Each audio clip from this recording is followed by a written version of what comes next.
penggaris kebenaran sains dan agama. Dan sekarang pun kita punya agak menurutku kita agak rancu konsep ulama sama yang lain ini, karena ustadz yang paham hukum disebut sebagai ulama. Itu lebih tepat sebagai fuqaha. Fuqaha itu ahli hukum kayak lawyer. Kalau ulama dia nggak sama hanya pada domain hukum, tapi domain life. Sehingga kalau kita di agama ya, ini wisdom jadi amat sangat penting. Karena kalau kita lihat responnya Kanjeng Nabi, itu jauh lebih banyak respon kasih sayang dan understanding of human daripada strictly law gitu ya.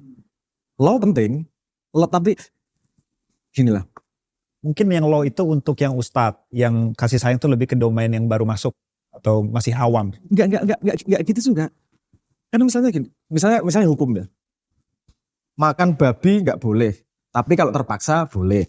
Iya. Kan ada range situationnya juga yang dihitung di situ. Tapi karena kemungkinan situationnya sangat banyak, sehingga nggak bisa dibikin hard law. Hard law itu reach-nya sama seperti hukum negara. Mencuri itu buruk, tapi nggak dihitung kenapa mencuri.